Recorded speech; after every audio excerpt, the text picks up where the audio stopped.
Macam contoh Negeri Sembilan. Kita Negeri Sembilan ni ada 5 adun, 3 PAS, 2 kita. Jadi bila UMNO Negeri Sembilan ada 14 adun, buat keputusan untuk tarik sokongan pada Menteri Besar kerana berkaitan dengan soal isu istana macam-macam, mereka tak puas hati, mereka nak tarik sokongan. Jadi mereka hubungi kita siapa? PAS dengan Bersatu, Setiausaha Agung PAS, Setiausaha Agung Bersatu. Apa tujuannya? Supaya dia minta yang 5 adun terdiri daripada kita dengan PAS tu sokong dia. Jadi kalau dia ada 14, kita ada 5, totalnya 19, maka dia boleh trigger. Dia sudah dapat menguasai majoriti kursi dalam Dewan Negeri Sembilan. Jadi tujuannya itu.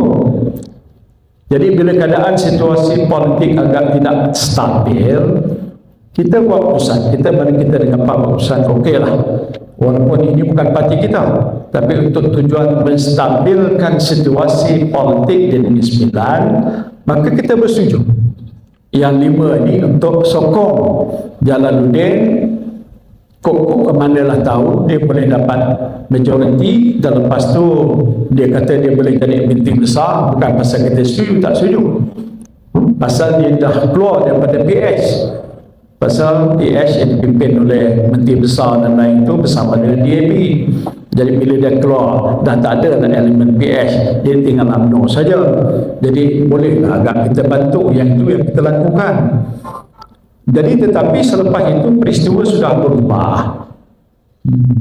Biro Politik UMNO bersidang, Biro Politik PS di pusat di bersidang, buat keputusan bagi amaran pada Jalaluddin, tak boleh, kau kena balik semula, mesti sokong, kekalkan, pertahankan kerajaan di Sembilan yang ada.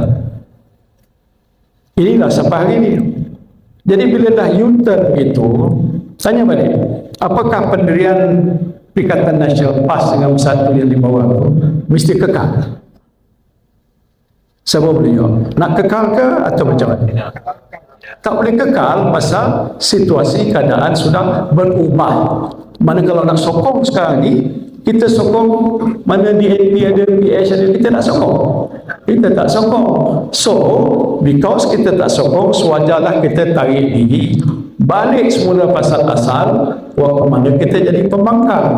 Memang kita pembangkang.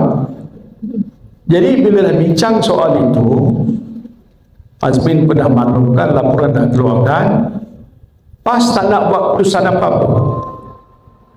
Kita yang buat keputusan supaya nak menjaga maruah kita. Pendirian kita ni adalah pendirian yang betul. That we cannot support the PS government much as UMNO is there because they have U-turn, and that means sokong pada PS government yang UMNO ada dan yang ada bertentangan dengan dasar kita. Sebab itu kita buat keputusan minta pada 2 atau 5 adun itu keluar, tapi PAS tak nak keluar. Jadi kita nak ikut PAS, atau kita buat keputusan berdasarkan pertimbangan dasar kita. Dasar kita no PH, no DAP. Jadi sebab itu kita minta kedua-dua adun kita ni withdraw. Saya ni masalah ada orang paling siapa buat dalam artikel mana paling saya, Tan Sri ni keras sangat, ikut sangat prinsip. Aku manusia berprinsip, kau tak prinsip, lasak kau.